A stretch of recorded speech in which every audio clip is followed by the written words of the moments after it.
Muy buenos días, Magíster Zully Salinas. Mi nombre es Edison Tamayo y el día de hoy le voy a hablar sobre la curva astrofoid. ¿Por qué la curva astrofoid es importante? La curva astrofoid es importante porque es el camino para encontrar nuevas curvas, como las que ya existen o otras que aún no conocemos, pero gracias a la definición de la curva astrofoid podemos llegar a conocerlas.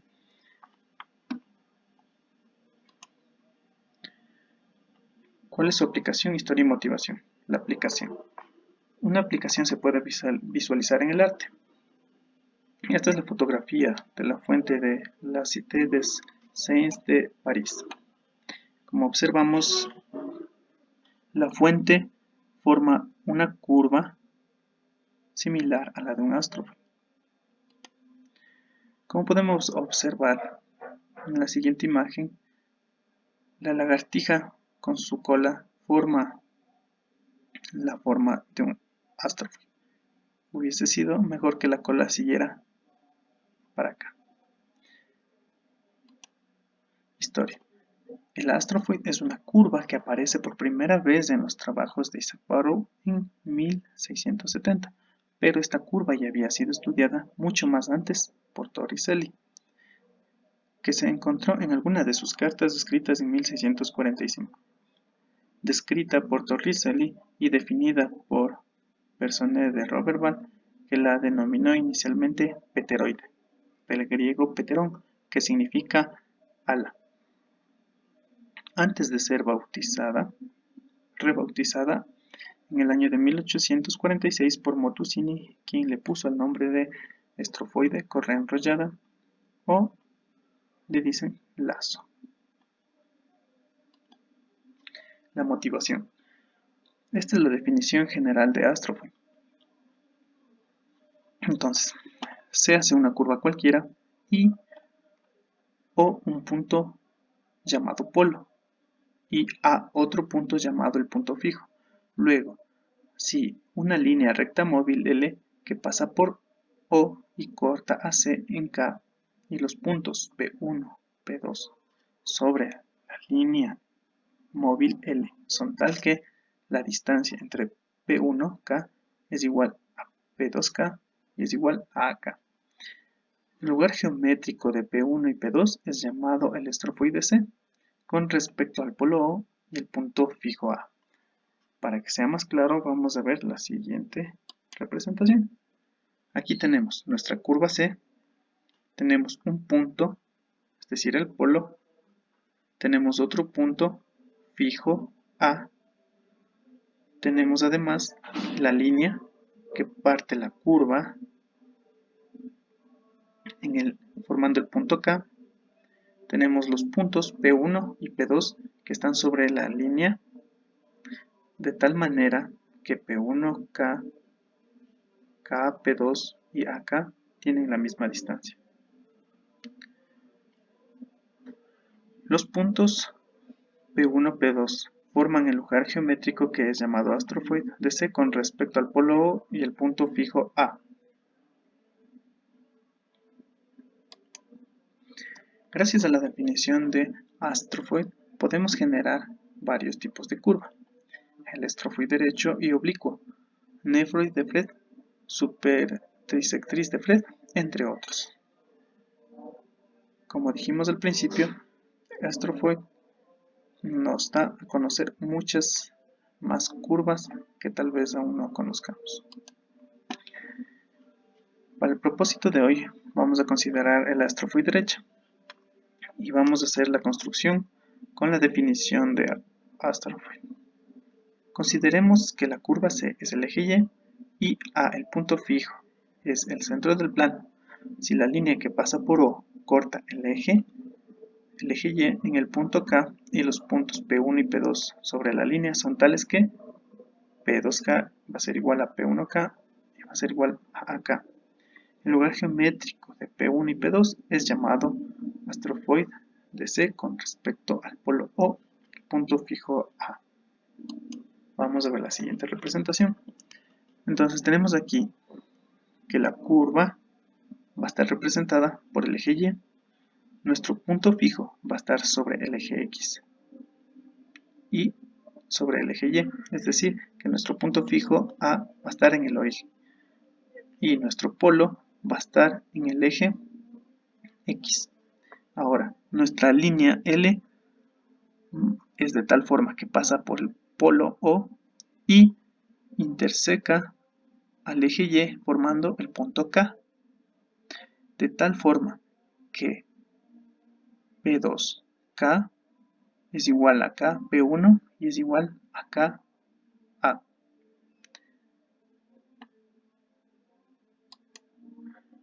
Ahora vamos a hallar una parametrización de la curva. Ahora la curva es representada por la ecuación y al cuadrado por a más x, que va a ser igual a x al cuadrado por a menos x, con a la distancia del punto fijo A al polo, es decir, que nosotros tenemos que nuestro punto A está ubicado en esta parte de aquí, es decir, si lo ubicamos en el eje, en el plano cartesiano, vamos a tener la coordenada A, 0. Si para la parametrización de esta curva consideramos x igual a menos 1, a por 1 menos t al cuadrado más 1, de la ecuación anterior nosotros tenemos que y va a estar dada por esta ecuación. Ahora, reemplazando el valor de x aquí por este valor, se obtiene que y va a estar parametrizado por este valor. Ahora, es una curva regular. Tenemos que gamma va a estar definida, nuestro gamma de t va a estar definida por esta primera componente y esta segunda. Entonces, para todo t en los reales. Ahora, derivando este valor, nosotros vamos a tener que en la primera coordenada este valor y en la segunda coordenada este valor. Por tanto, veamos que no sea 0. Vemos que el denominador va a ser siempre positivo para cualquier valor de t. Ahora, debemos fijarnos en los numeradores. Notemos que aquí, para que esto sea 0, va a ser únicamente en el valor t igual a 0. Pero sin embargo, al evaluar aquí en 0, esto no va a ser 0. Por tanto, de forma análoga, aquí los valores que anulan esta ecuación son diferentes de 0. Por tanto, al evaluar aquí, este va a ser un valor diferente de 0. Así obtendríamos, en este caso podríamos tener 4,0 y en el otro caso podríamos tener 1,0. Por tanto, esto es diferente de 0. Así, gamma es una parametrización regular. Ahora vamos a hallar el parámetro longitud de arco. Debemos encontrar el valor a través de la norma de la derivada del parámetro. Entonces, esta está definida a través del cuadrado de sus componentes. Por tanto, al resolver esto nos da la ecuación de aquí y al sacar la raíz nos da este valor. Ahora, para sacar la longitud de arco, para el punto T0 fijo y T mayor que T0 con T variando, se tiene la longitud de arco que va a estar definida por S de T, que va a ser igual a la integral de T0 a T de la norma de la derivada de U.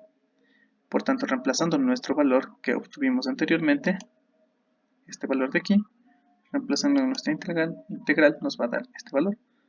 Al resolverlo, nos va a dar que S de t va a estar expresada por esta ecuación para valores de k igual a 1 más raíz de 2 y phi, que va a ser y el seno hiperbólico inverso de kt sobre el valor absoluto de a, donde esta expresión se define a través de la integral de 0 al seno de phi. De forma análoga, definimos para f de phi de k al cuadrado. Tenemos esta integral de aquí. Y de forma análoga, para el último término, que va a ser nuestra integral que está aquí descrita.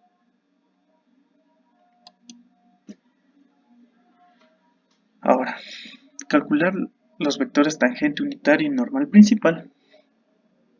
Para el cálculo del vector unitario necesitamos que gamma sea regular y nosotros ya tenemos que gamma es regular. Por tanto, ya calculamos las derivadas y debemos definir t igual a la derivada de gamma sobre la norma de la derivada de gamma. Y eso nos va a dar este valor para la primera componente y para la segunda, con t igual a 1. Verifiquemos que cumpla, que la norma es igual a 1. Entonces, vamos a tener que la primera componente va a ser elevado al cuadrado, la segunda componente elevado al cuadrado, de modo que al operar nos da 1. Y al sacar la raíz obtendríamos que la norma de t efectivamente es 1. Para el cálculo del normal principal, tenemos que va a estar definido por el tangente unitario, por la derivada del tangente unitario sobre la norma de la derivada del tangente unitario, donde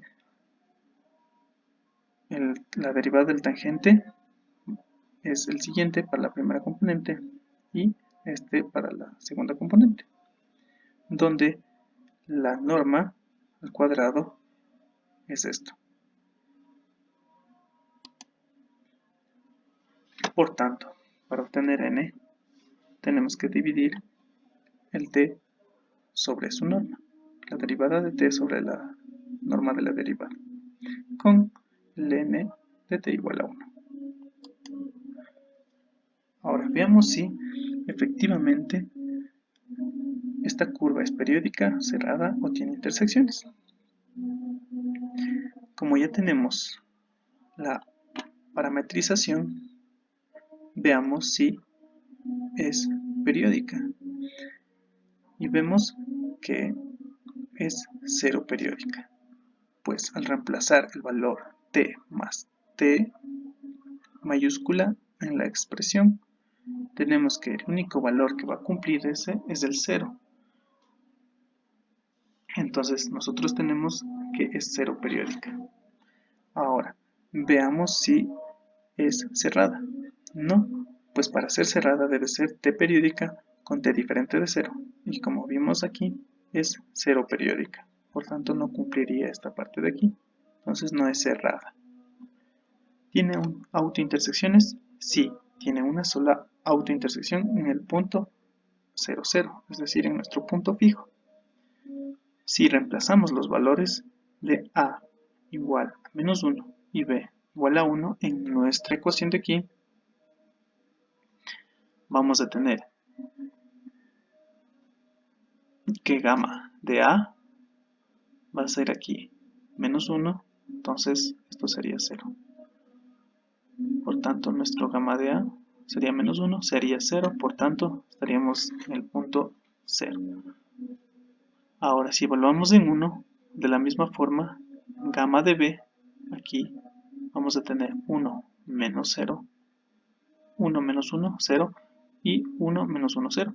Por tanto, tiene una sola autointersección que va a estar en el origen. Eso es todo, muchas gracias.